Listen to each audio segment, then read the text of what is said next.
Chapter 13. The first scream jolted Kyle awake. "Max!" he heard. The voice was dim and sounded like it was coming from downstairs. "Isabel," his mind roared as he began climbing to his feet. He immediately saw that the door to her room was half open. He had a feeling that she was not inside, but he stepped through quickly to make sure. Seconds later, he had checked the bathroom and the walk-in closet. Nothing. That made sense. The scream sounded like it had come from far away. From downstairs, he realized. Kyle started moving. He had to get the others. Since no one else had come out of their rooms, he realized he had been the only one to hear her scream. The others couldn't hear for the heavy doors. His sleeping in the hallway had given Isabel a chance. He wouldn't blow it. Running down the hallway, he stopped and banged his fist on Max and Liz's door, then on Michael and Maria's. "It's Isabel! She's in trouble! I think she's downstairs!" he called out. Then he didn't wait another second. He took the stairs 2 at a time, thankful for his football training and his naturally good balance. He jumped the last 5 feet to the floor, calling, "Isabel!" at the top of his voice. For a moment, he indulged in the hope that she had wandered downstairs to get something to eat and had gotten frightened. But she had screamed, and he knew Isabel wouldn't scream because she heard a noise or saw a cat. Something was wrong. Kyle called out for her again. Though he was worried about Isabel, he felt the focus and concentration he had on the football field come to him. Even in the high-pressure games, Kyle had always kept his cool. Now he was grateful for whatever his dad had passed on to him that let him keep his head. He was trying to decide where to search first when he heard a squeak. He saw a doorway hanging slightly open near the pantry. Throwing the door open, he looked down an old staircase into what he guessed was the basement. He raced down the stairs, guessing that Isabel had come this way because the lights were on both in the basement and in the stairwell itself. Maybe she just got locked in there somewhere. He thought. Maybe they would be able to laugh about this in a few minutes when he got her out. It was a possibility, but not a good one, because it didn't explain the scream. Isabel would call out if she were trapped, but she had screamed. His feet hit the basement floor, and he heard the door at the top of the stairs slam shut behind him. He ignored it. "Isabel, are you here?" he called out, racing around the basement, dodging furniture as he went. "Kyle," he heard, but the sound was remote. Then he saw another open door with another well-lit staircase. He was sure that Isabel was down here. With any luck, she had just locked herself in a room in a sub-basement. He reminded himself to prop open any door so the same thing didn't happen to him.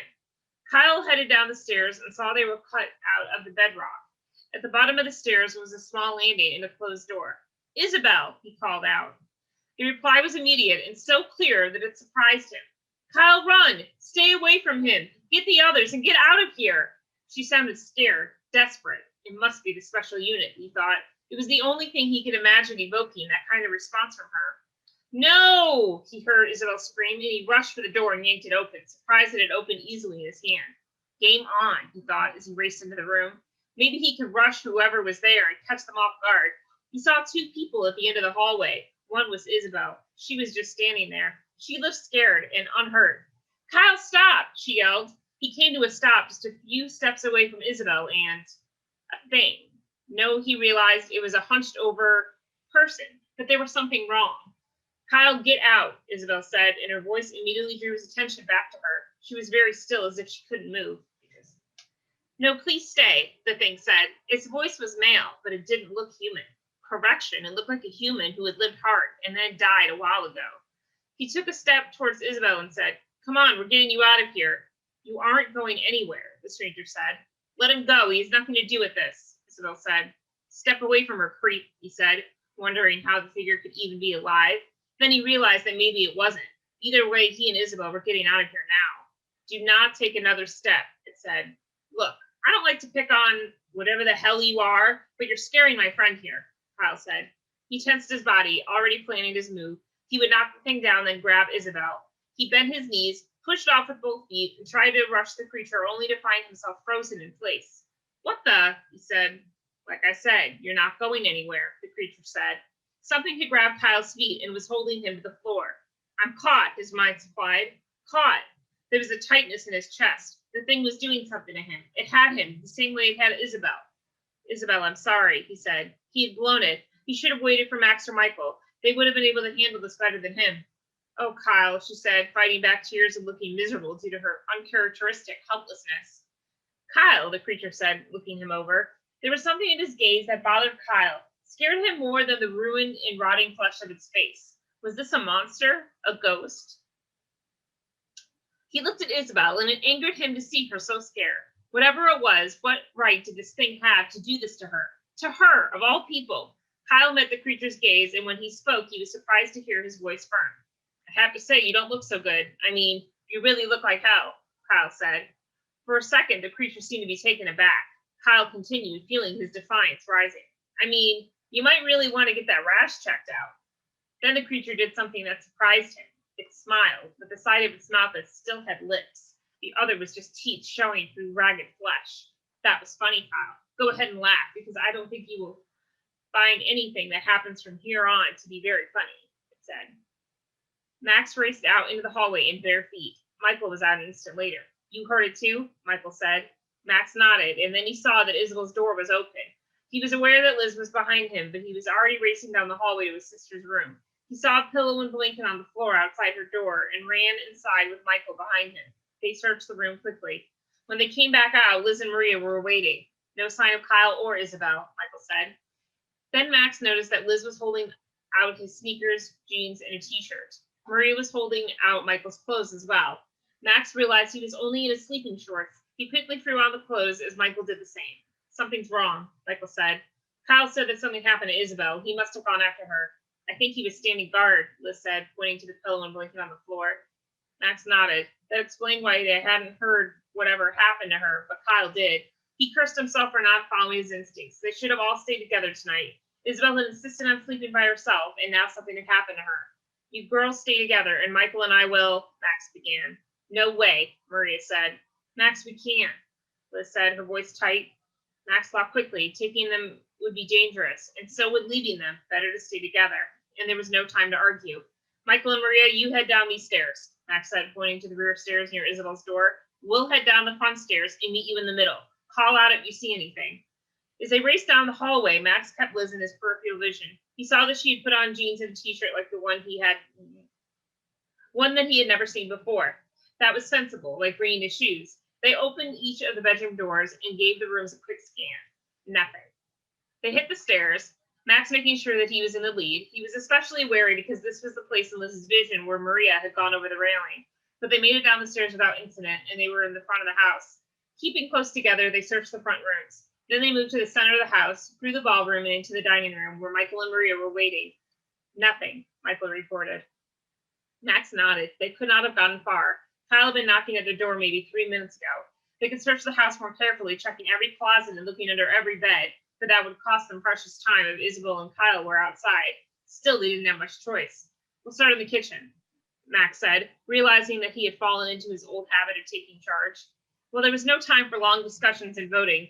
Isabel might not have that time. For now, she'd be depending on him to do the right thing. But she depended on me once before, Max thought. It had been another time on another world, and he had failed her then. He had failed her and Michael and himself. He pushed those doubts out of his mind as they reached the kitchen. He looked around. Nothing was out of place. Then the door to the walk-in freezer caught his eye, and he raced over to it. Pulling it open, he looked inside. Nothing. Start trying doors, Max said. He saw Liz open the pantry and head to the mini hospital they had found earlier. It was empty. He had just turned back when Michael called him over to the open door next to the pantry. Max could see the light from inside and immediately knew what he was looking at. Of course. How could he have missed it before when they had first arrived and were searching the house? Sloppy. Foolish and sloppy, he thought. And Isabel might pay for his mistake now. Let's go, he said. They all raced down the basement stairs. Before he could take another step, however, the light in the kitchen went out. Then the basement light went out as well. Max spun around and saw the light in the hallway go out as well. He grabbed Liz's hand, then the rooms beyond went dark, one by one. A moment later, the light in the kitchen popped back on. Maria gave a startled cry, and Max could see Michael standing by the light switch. I don't like this, Michael said. Max nodded. He didn't either. Then there was a loud crashing sound from upstairs. Max felt Liz tense up, and then Maria let out a scream. The noise was followed by a loud banging sound that seemed to start from directly above them and travel towards the front of the house. Come on, Max said, already heading for the house's back stairs. This was the first definite sign of someone else being in the house. Someone or something, he thought. Either way, Max decided he was ready. Whoever was making that noise was no doubt involved with whatever had happened to Isabel and Kyle. Racing up the stairs, Max immediately saw all doors were closed, even though he and Liz had thrown all the doors open when they did their quick search on the way downstairs. Someone must have run through the hall, slamming the doors. Someone closed them, Max said, when the others had gathered next to him. Motioning his friends to stay back, he tried the first door, turning the knob and throwing it open. The room was empty. He heard Michael and Maria try one across the hall. He grabbed Liz's hand again and then went down the hallway, opening doors as the other two did the same on their side. At the end, Max threw open Isabel's room, which was also empty. Someone's playing with us, Michael said, echoing Max's own thoughts. Someone? Maria said. What? Michael said. Do I have to spell it out? Do I have to be the only one who's willing to consider the obvious? Maria said. You mean ghosts, Liz said. Well, big spooky house, missing people, loud noises. This is not brain surgery, Maria said. Maria, Michael began. No, listen to me. Is it really any stranger than half-alien teenagers with cosmic powers? She said. Michael didn't look convinced, and neither did Max. There had to be a logical explanation. Whoever it isn't a special unit, Liz said. Whoever it is, we need to find them and find Isabel and Kyle, Michael said. And what about Liz's vision? Maria asked. We are not defenseless, Michael said, confidence in his voice. Well, neither was Isabel, but, Maria said. Before Michael could respond, Max raised his hand and said, we need to be very careful. Whatever or whoever it is, we'll deal with it. The most important thing now is to find Isabel and Kyle before it's too late, he finished silently. He saw that he didn't have to say it. Everyone was thinking the same thing. Maria's right about one thing, Michael said. Something got Isabel in spite of her powers.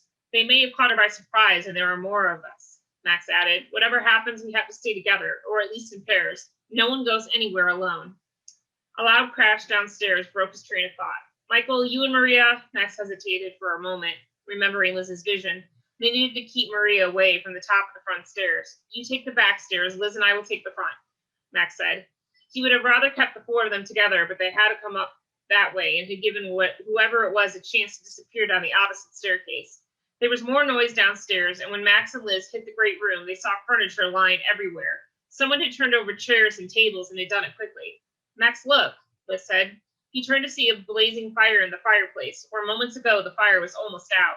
Michael, he called. No one here, came the muffled reply from the other end of the house. Wait there, Max said, heading back through the house.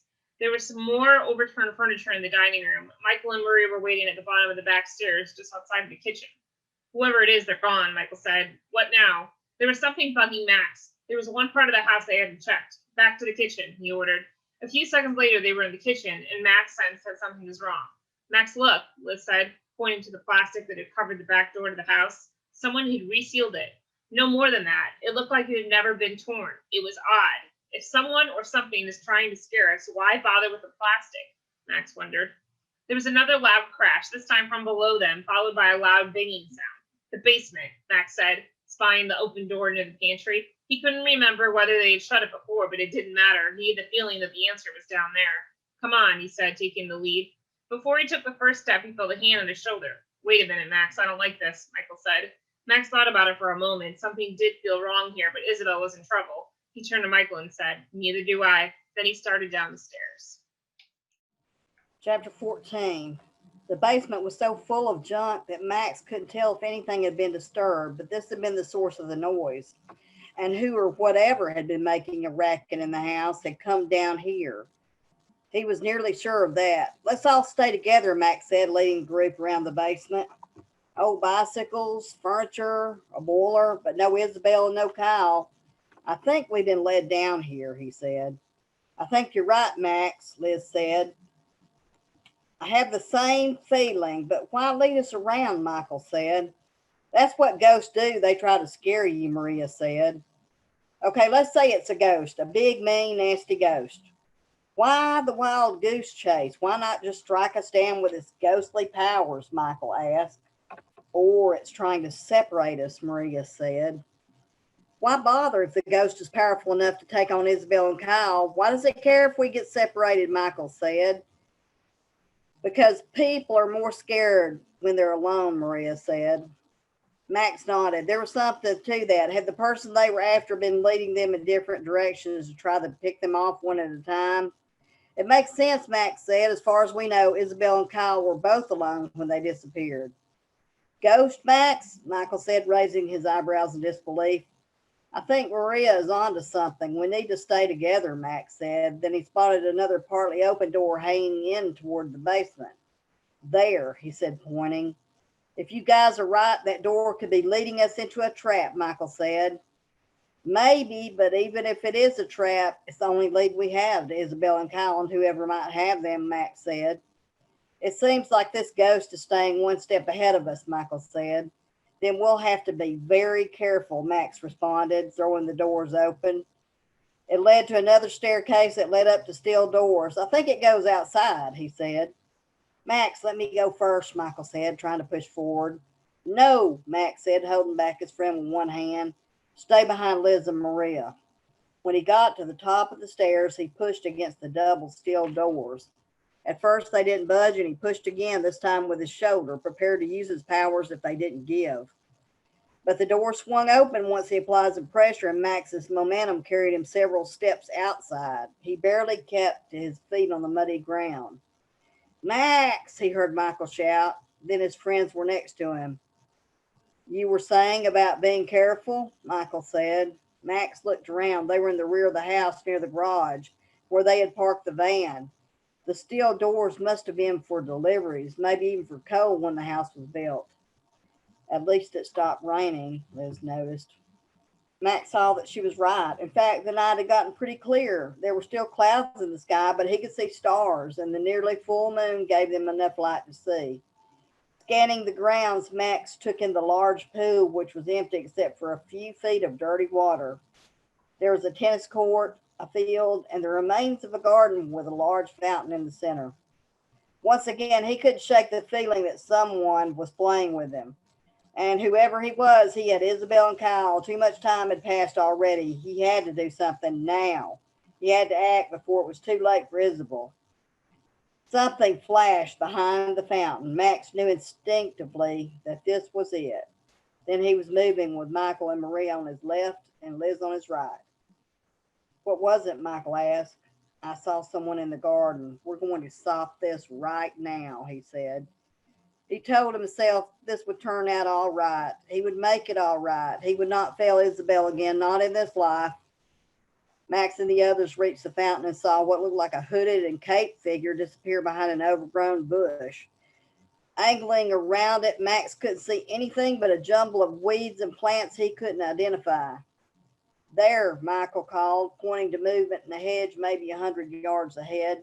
Max nodded and the group headed in that direction. They had to dodge a maze of plants, and more than once Max felt something scratch his arms. They reached the hedge, which Max realized marked the outer barrier of the garden. There were no breaks in the hedge, and they wouldn't be able to get through it easily. The growth was thick, and the hedge was nearly 3 times his height. Maybe the person we're chasing knows a hidden passage through it, he thought, or maybe it could just walk through solid objects. Maybe Maria was right. Were they dealing with a ghost or a spirit? Was that idea any stranger than his own existence as an alien human hybrid?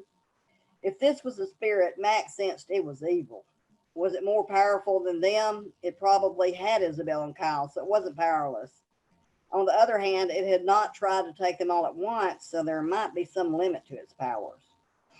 Max waved his hand, and 2 sections of the hedge parted, making enough room for them to pass through 2 at a time. On the other side of the hedge, they stared at an open field maybe 200 yards across and ending at the bottom of a tree-covered hill. The hooded figure was about halfway across the field when Max caught sight of him. He and the others immediately started after it. Liz, is that who or what you saw in your vision? Max asked. I think it might be, Liz responded. Michael, stay with Liz and Maria, Max said, racing into the lead. He could hear Michael's complaints, but he would not let the thing they were chasing get away, not when Isabel's life might depend on him ending this now. Max was quickly closing the gap. Max was less than 50 yards behind whatever it was when the figure stepped into the trees at the bottom of the hill.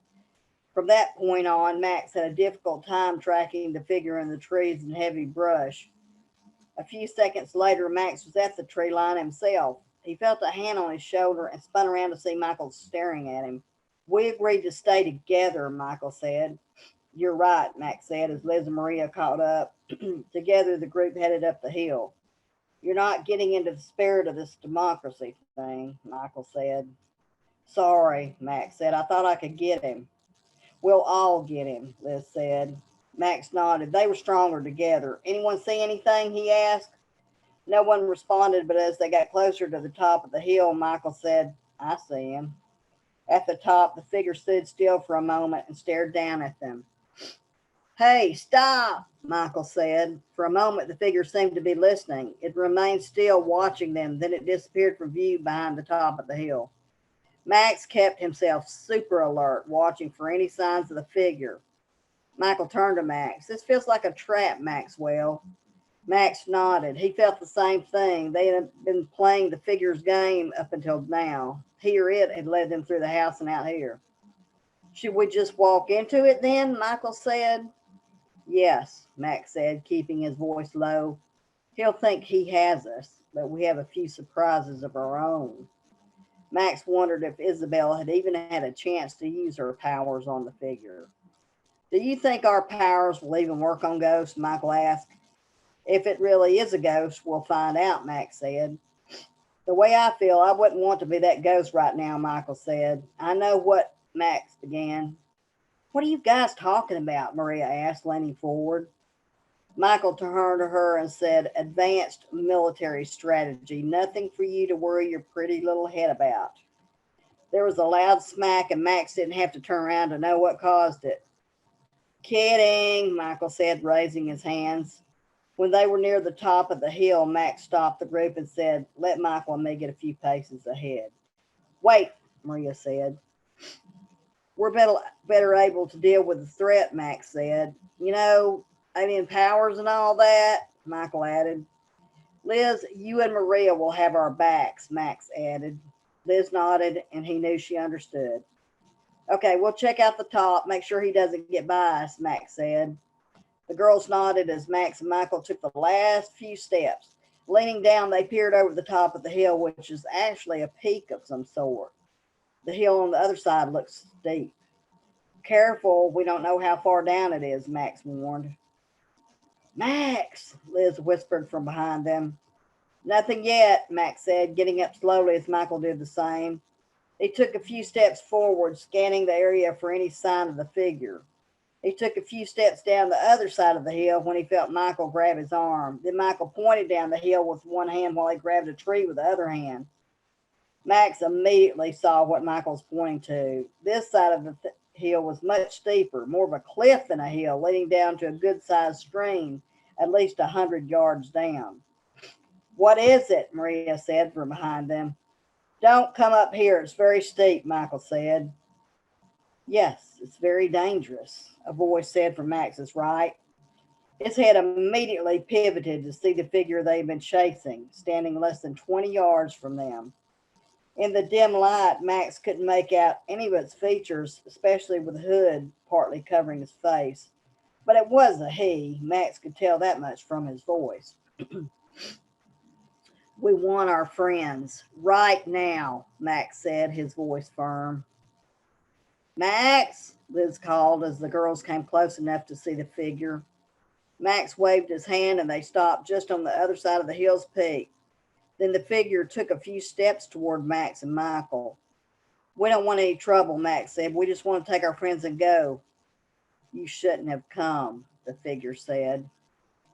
In a minute, you're going to wish we hadn't, Michael said. He was about to explode, Max realized. They couldn't afford that now, not until they had Isabel and Kyle safe. After that, all bets would be off. The figure laughed, the sound high-pitched and unpleasant.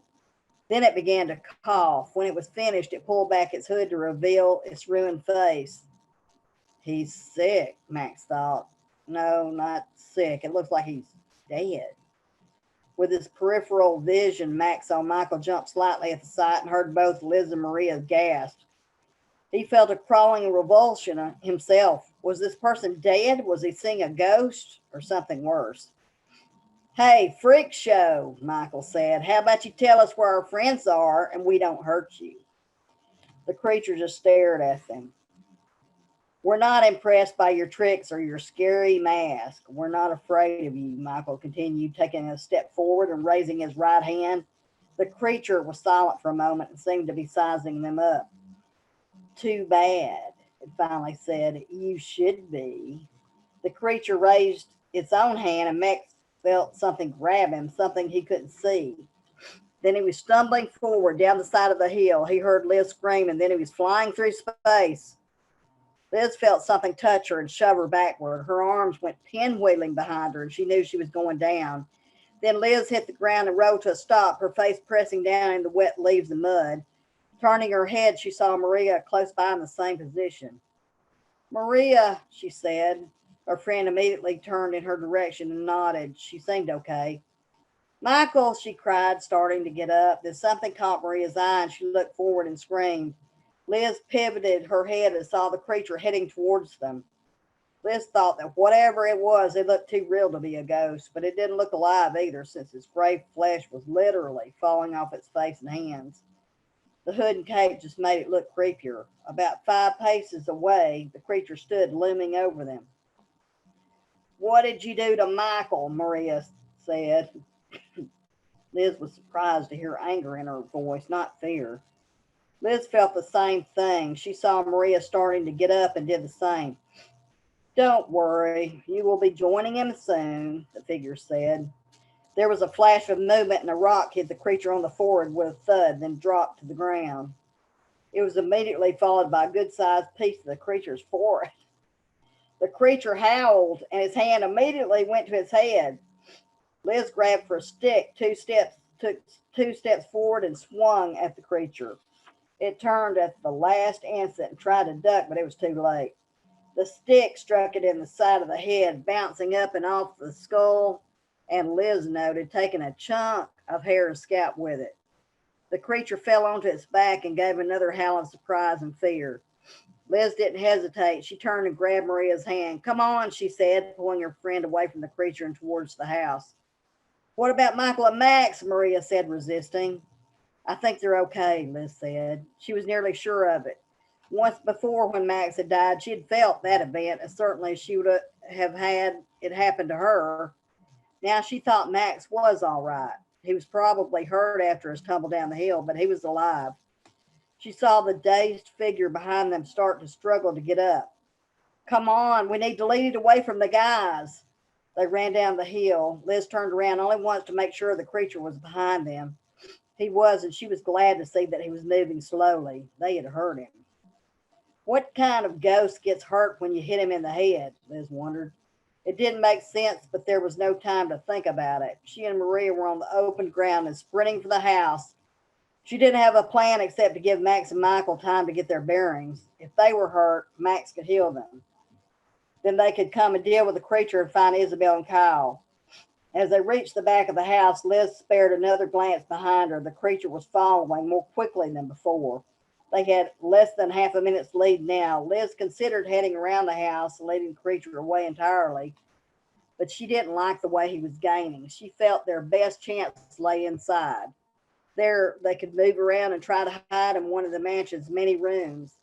The creature would waste valuable time looking for them, time that Max and Michael could use. So when she hit the back door, she flung it open and pulled Maria inside. Then she turned an ancient deadbolt to lock the door. The 2 girls headed for the kitchen.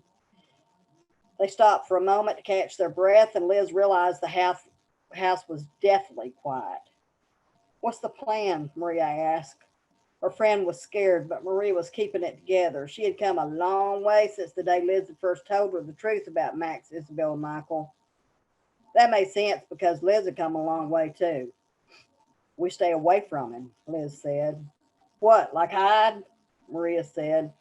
We need to buy the guys time, Liz said. Liz could see fear on her friend's face, but this wasn't fear for herself. It was for Michael. And this fear didn't make Maria weaker. It made her stronger.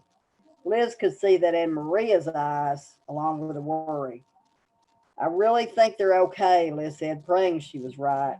Come on, we'll hide upstairs. There's 2 open doors down here. We only have to give the guys a few minutes. If that thing searches the house for us, it will take a while. And if he comes upstairs, we'll run down the opposite stairway. You call that a plan, run and hide? Maria said. Best I could do on short notice, Liz said. Okay, but this way, I want to get something, Liz nodded and followed Maria through the house. When they reached the fireplace, Maria went to the small rack nearby and picked up an iron poker. She handed it to Liz. Then she took one for herself. Maria smiled and said, "So we can give Frankenstein another surprise." Liz nodded again as Maria headed toward the curving front stairs. Images from her vision sprang to her mind. She considered heading through the house and taking the back stairs. Then she dismissed the idea. For one, it would take more time.